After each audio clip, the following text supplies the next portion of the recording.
Meu pai sempre deixou claro que eu era filha difícil, enquanto minha irmã era o orgulho da casa. Eu aprendi a viver com isso, até o dia em que ele ultrapassou todos os limites. Tudo começou por causa de um carro, o meu carro, que ele achava que eu não quis emprestar para minha irmã. Movido pela raiva e pelo favoritismo de sempre, ele decidiu se vingar de mim de um jeito que eu nunca imaginei. Riscou o carro inteiro, achando que estava me dando uma lição. O que ele não sabia, é que aquele carro já nem era mais meu. Eu o tinha vendido há uma semana, e justamente para um tenente da polícia. A partir desse momento, a vida dele, da minha mãe e da minha irmã nunca mais foi a mesma. Olá, seja bem-vindo ao canal Histórias Surpreendentes, curta e se inscreva nesse canal, aproveite e ative as notificações. Comente aqui de qual cidade você está assistindo, vou adorar saber e deixar um coração no seu comentário. Desde que me entendo por gente, meus pais deixaram claro que dentro da nossa casa existiam dois mundos diferentes. Um girava em torno da minha irmã, Helena, a filha perfeita, doce e admirada por todos. O outro era o meu, feito de cobranças, comparações e silêncios forçados. Desde pequena, aprendi que o amor deles vinha com condições. Se eu tirasse boas notas, ainda assim ouviria, Helena fez melhor. Se eu ajudasse nas tarefas, eles destacavam como ela tinha mais capricho. Cresci aprendendo a me contentar com migalhas de afeto, porque o banquete inteiro sempre foi servido para ela. Quando me tornei adulta, achei que as coisas mudariam. Mas a preferência deles por Helena se tornou ainda mais evidente. Quando ela quis abrir um ateliê de costura, meus pais venderam parte da aposentadoria para ajudá-la. Quando eu quis comprar meu primeiro carro, ouvi apenas: "Se vire, ninguém te mandou querer mais do que pode pagar." Engoli seco e me virei mesmo. Trabalhei em 2 empregos, economizei cada centavo e comprei um carro usado, mas em ótimo estado. Para mim, aquele carro representava liberdade, esforço e vitória. Só que, para eles, minha conquista foi uma afronta. Eu via nos olhares e nos sorrisos falsos durante o jantar, nas piadinhas disfarçadas de brincadeira. Parecia que o fato de eu estar bem os incomodava. Helena, então, começou a me tratar com desdém, dizendo que eu estava me achando por causa de um simples carro. Fingi não ligar, mas cada comentário me feria mais do que eu gostaria de admitir. Um dia, ela apareceu em casa pedindo para eu emprestar o carro. Disse que o dela estava na oficina e que precisava resolver coisas urgentes. Eu respirei fundo e recusei com calma. Disse que precisava dele para trabalhar e que não poderia ficar a pé. Foi o suficiente para transformar o clima em uma tempestade. Meu pai se exaltou de imediato: "Sua irmã sempre dividiu tudo com você." Gritou, como se eu fosse a vilã da história. Minha mãe reforçou, dizendo que eu estava me tornando fria, egoísta e ingrata. Naquele dia, percebi com clareza: não importava o que eu fizesse, jamais seria boa o bastante. Nos dias seguintes, Helena me bloqueou nas redes sociais e espalhou para todos que eu tinha mudado, que o dinheiro subiu a cabeça. Fiquei em silêncio. Aprendi que, às vezes, o melhor modo de se defender é deixar o tempo mostrar a verdade. Foi então que decidi dar um passo adiante, venderia o carro e compraria um melhor. Eu podia. Tinha juntado mais dinheiro, e queria algo que representasse a nova fase que eu estava construindo, longe da aprovação deles. Fechei o negócio com um comprador que me passou total confiança, um tenente da polícia local. Educado, honesto e exigente com detalhes, ele ficou impressionado com o estado impecável do carro. Entreguei as chaves com um misto de orgulho e alívio. Para mim, aquele capítulo estava encerrado. Alguns dias depois, fui ao mercado do centro para fazer compras. Estava tranquila, até perceber algumas pessoas cochichando na entrada. Quando me aproximei, vi algo que me fez travar: meu antigo carro, completamente riscado, coberto de palavrões entalhados na lataria e com o vidro lateral trincado. Alguém havia descontado todo o ódio que sentia por mim naquele veículo. Por um instante, o coração disparou. Depois, a lembrança me fez sorrir: o carro não era mais meu. E então o celular vibrou. Uma notificação. Era uma mensagem do meu pai. "Seu carro está do jeito que você merece, uma sucata agora." Eu o risquei todo. Fiquei olhando para a tela, sentindo uma mistura de choque e libertação. Por fim, digitei com calma: papai, eu vendi esse carro há uma semana para um tenente da polícia. Enviei e guardei o celular no bolso. Aquela mensagem simples, fria e direta, seria o ponto de virada da minha vida e o início do caos para eles. Depois que enviei a mensagem, fiquei em silêncio. Parte de mim esperava uma resposta imediata, um pedido de desculpas, talvez até uma tentativa de justificar o injustificável. Mas nada veio. Nem um ponto azul apareceu indicando que ele havia lido. Sorri com ironia. Pela primeira vez, o peso das ofensas não recaiu sobre mim, e sim sobre quem as proferiu. No fim daquela tarde, as mensagens começaram a pipocar em grupos da cidade. Carro riscado no estacionamento do Mercado Central, diziam os títulos. As fotos se espalharam rápido. As pessoas comentavam indignadas, e logo a informação de que o veículo pertencia a um tenente da polícia foi confirmada. A cidade pequena em que morávamos nunca perdoava escândalos, e aquele era grande. Horas depois, soube por um amigo em comum que meu pai estava transtornado. O tenente havia procurado a delegacia para registrar o boletim de ocorrência, e as câmeras de segurança do mercado capturaram tudo com nitidez. Lá estava ele, meu pai, riscando o carro com uma chave, olhando em volta para se certificar de que ninguém o via. A imagem era clara o suficiente para não deixar dúvidas. No começo, pensei que fosse brincadeira. Mas não era. O próprio tenente compartilhou o vídeo com um comentário que rapidamente viralizou: destruir o patrimônio alheio é crime. E mais grave ainda quando feito por puro ódio. No dia seguinte, a casa dos meus pais estava cercada de curiosos. Eu não fui até lá, mas uma vizinha me contou que o clima era de desespero. O tenente havia ido pessoalmente falar com eles, acompanhado de um policial. Meu pai, que sempre se gabou de ser respeitado na cidade, tentou se justificar dizendo que achava que o carro ainda era meu, que não quis causar problema. Mas o tenente foi firme e frio. Disse que o caso seria levado adiante, que não importava quem fosse o dono, o dano era crime e seria tratado como tal. Minha mãe entrou em pânico. Helena chorava, dizendo que tudo era culpa minha. Engraçado, que eu não estava presente, mas de algum modo ainda era o centro das tragédias deles. Como sempre. Naquela noite, recebi uma ligação do número do meu pai. Ignorei. Depois, uma sequência de mensagens apareceu: você armou pra mim. Devia ter me avisado que vendeu. Quer ver seu pai preso? Li tudo em silêncio, com uma calma que até me surpreendeu. Por anos, fui o alvo das humilhações deles.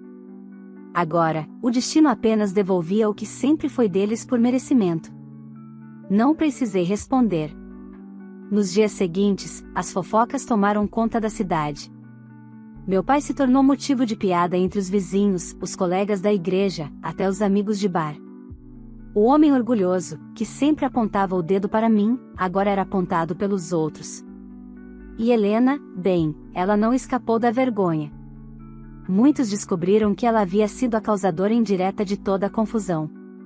Enquanto isso, eu apenas segui minha rotina. Continuei trabalhando, planejando a compra do novo carro, um modelo mais moderno, que simbolizava minha nova fase. Senti uma estranha paz, algo que nunca havia experimentado dentro daquela família. Mas o que eu não imaginava era que aquilo era só o começo. O tenente, inconformado com o prejuízo, decidiu abrir um processo civil contra meu pai.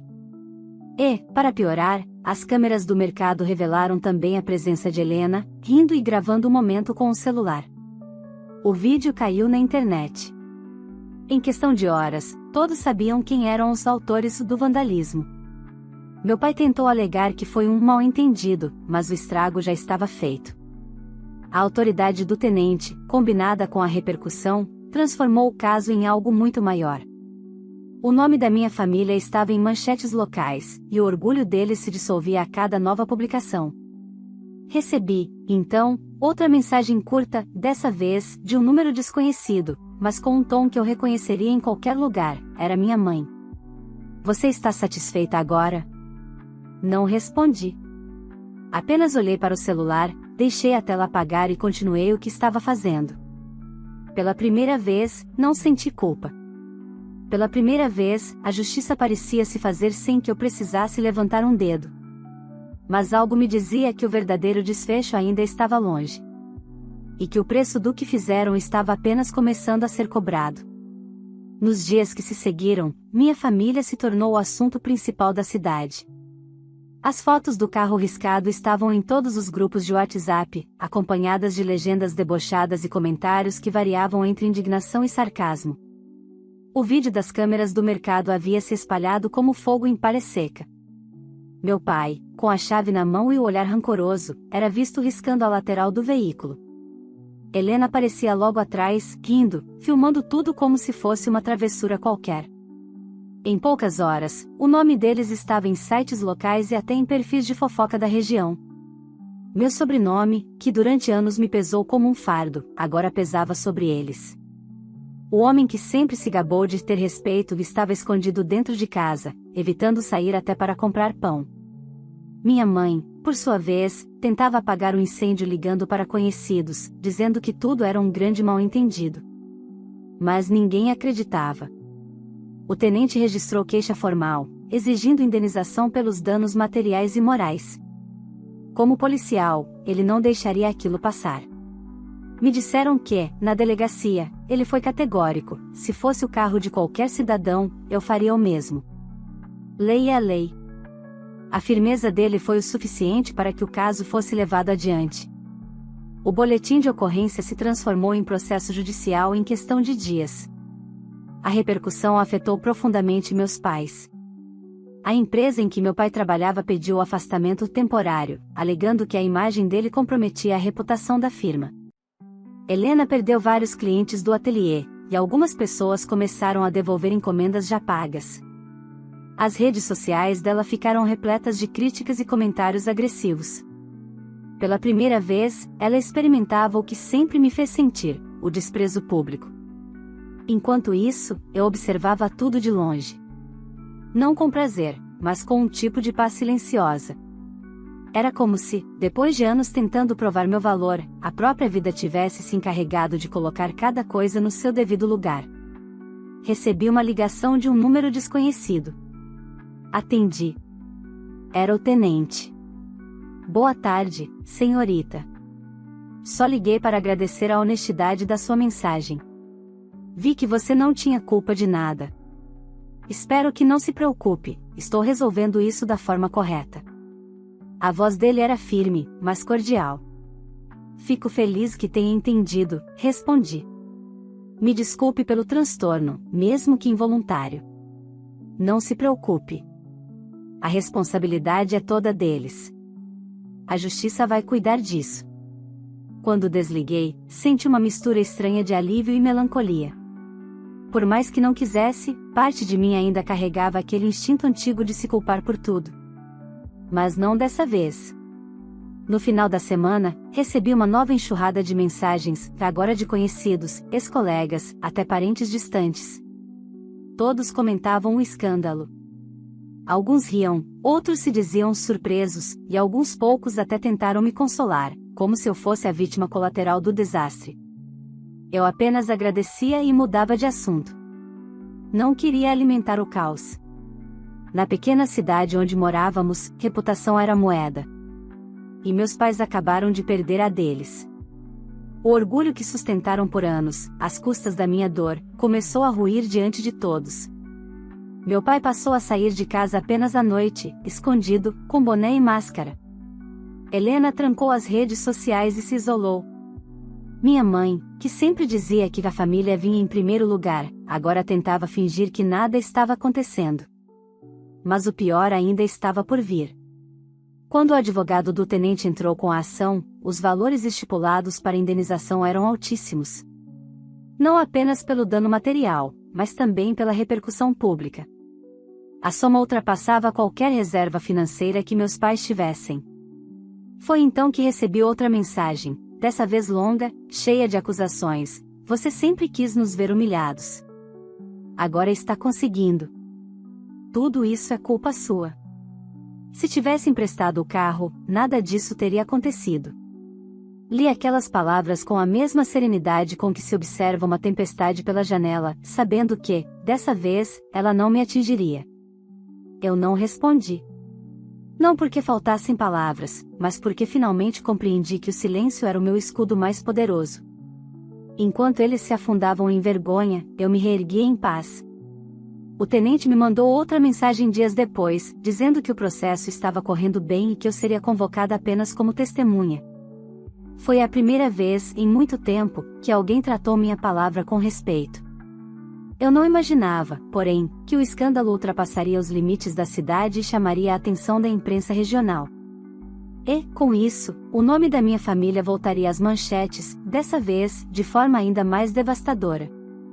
Quando a história chegou à imprensa regional, tudo mudou de proporção. O caso, que antes parecia apenas mais um escândalo de cidade pequena, ganhou espaço em jornais e programas de rádio. As manchetes eram implacáveis: homem risca carro de tenente achando que era de sua filha, família comete vandalismo e acaba processada por oficial da polícia. As matérias vinham acompanhadas de prints das mensagens e do vídeo das câmeras de segurança. Não havia como negar o que estava diante de todos. No começo, tentei evitar ler os comentários, mas era impossível não esbarrar nas publicações. As pessoas se divertiam com a ironia da situação: um pai que queria humilhar a própria filha e acabou se humilhando publicamente. O karma não falha, diziam. Outros apenas riam. Ver meu sobrenome estampado em todos os lugares era estranho, por tantos anos ele representou dor, vergonha, rejeição. Agora, pela primeira vez, não me pesava. Era como se finalmente eu tivesse me libertado da imagem da filha ingrata que eles criaram. Helena desapareceu das redes sociais. O ateliê dela, que já vinha perdendo clientes, fechou as portas. A fachada ficou coberta de cartazes colados por vizinhos revoltados, com frases como: quem ri de crime, paga por ele. Meu pai, envergonhado, parou de ir à igreja e começou a receber intimações do fórum. Minha mãe, que sempre se orgulhava de aparentar controle, andava com o rosto abatido, os cabelos desgrenhados e o olhar perdido. Uma tarde, enquanto saía do trabalho, encontrei o tenente no estacionamento. Ele sorriu, cumprimentou-me com respeito e perguntou se eu estava bem. Se precisar de algo, conte comigo. Sei que essa situação foi dolorosa para você também. Aquele gesto simples me tocou profundamente. Ninguém, nem mesmo dentro da minha própria família, havia demonstrado tanta empatia. Obrigada, tenente. Às vezes, a vida só precisa mostrar quem realmente somos. Ele concordou e seguiu o caminho.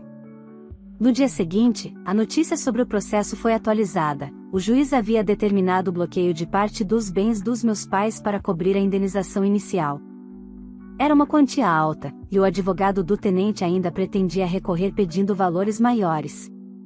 Quando li aquilo, senti um nó no peito, não de culpa, mas de uma estranha sensação de justiça tardia. No mesmo dia, minha mãe me ligou. Atendi por impulso. Você precisa ajudar seu pai, ele vai perder tudo, ela gritou do outro lado. Ajudar? Mãe, ele destruiu um carro achando que era meu. Você entende o absurdo disso? Ele estava com raiva, agiu no calor do momento. Você provocou isso. Ri sem humor, viu? Só por não emprestar algo que é meu? Por existir sem pedir permissão? Ela ficou em silêncio por alguns segundos antes de desligar. Não houve despedida. Depois dessa ligação, compreendi de uma vez por todas que aquele vínculo havia se rompido. Eu não era mais parte daquilo, e, pela primeira vez, isso não me doía. Era libertador. Enquanto eles se afundavam em vergonha e dívidas, eu continuava firme. Comprei o carro novo que tanto queria, um modelo que sempre admirei, moderno, potente com a cor que eles sempre disseram que não combinava comigo. Cada vez que eu ligava o motor, sentia que estava deixando para trás todos os anos de humilhação. Mas, quanto mais eu me fortalecia, mais minha família parecia desmoronar. Meu pai passou a ser chamado de "o risca-carro" pela vizinhança. Perdeu o emprego definitivamente. Helena, desesperada, tentou vender o que restava do ateliê, mas ninguém quis comprar. E minha mãe, em meio ao caos, começou a mandar mensagens encharcadas de rancor, dizendo que eu estava feliz com o sofrimento deles. Talvez o mais curioso fosse o contraste entre nós. Enquanto eles colecionavam escândalos, eu estava finalmente em paz. Voltei a dormir sem medo, a me olhar no espelho sem sentir culpa. Comecei a planejar viagens, cursos e novos projetos de trabalho. Descobri, aos poucos, que a liberdade também pode ser silenciosa, e que às vezes o melhor castigo é simplesmente seguir em frente. Mas o destino ainda guardava mais uma virada. Certo dia, recebi uma intimação. O advogado do tenente me convocava como testemunha na audiência do processo. Eu teria que depor diante deles. A ideia de encará-los depois de tudo me causou um arrepio. Não por medo, mas porque eu sabia que aquele momento seria o ponto final definitivo da nossa história. E, dentro de mim, uma certeza começava a crescer. Depois daquela audiência, nada, absolutamente nada, voltaria a ser como antes. O dia da audiência chegou mais rápido do que eu esperava. Acordei cedo, mas não com o coração acelerado como imaginei que estaria. Pelo contrário, havia uma serenidade quase estranha dentro de mim.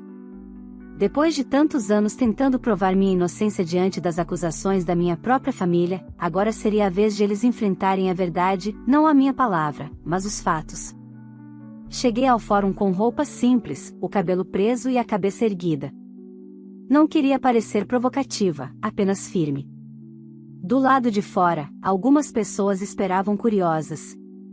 Em cidade pequena, até o vento carrega notícias. O caso já tinha virado uma espécie de espetáculo moral, o exemplo de como a arrogância pode destruir até o que parecia inabalável. Quando entrei na sala, vi meus pais e Helena sentados à mesa da defesa. Meu pai parecia outro homem, abatido, envelhecido, o olhar vazio.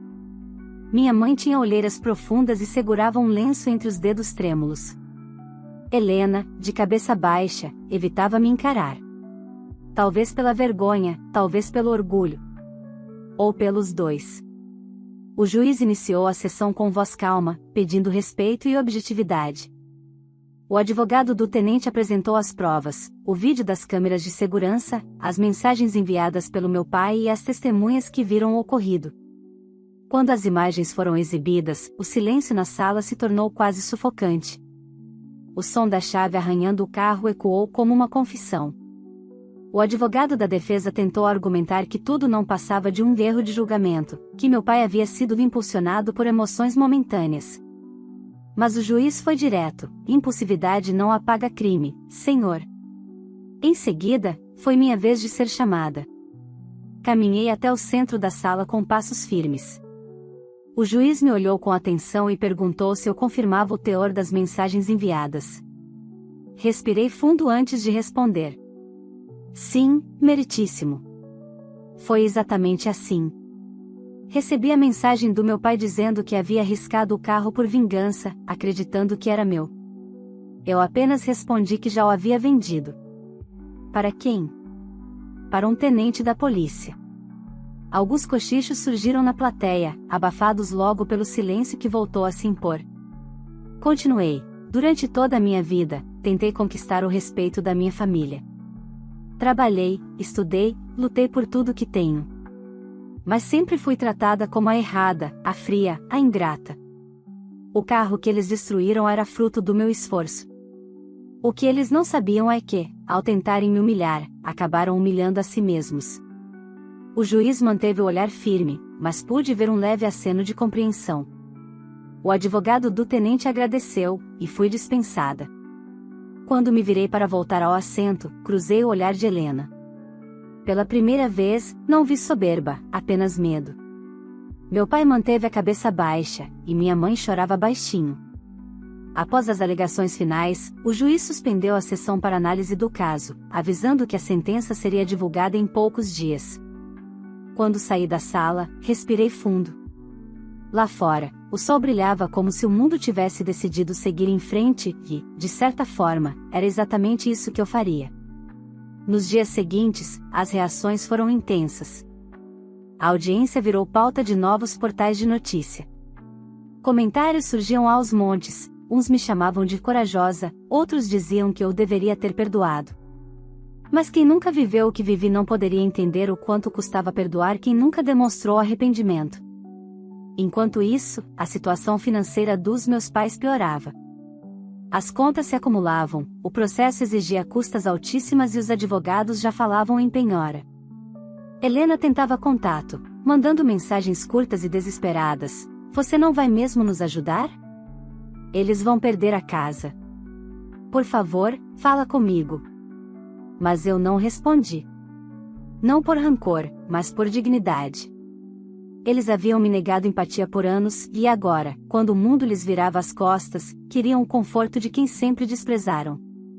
Numa tarde chuvosa, enquanto voltava do trabalho, estacionei meu carro novo, um modelo esportivo azul escuro, o mesmo que eu sonhava ter anos atrás, e fiquei olhando o meu reflexo no retrovisor.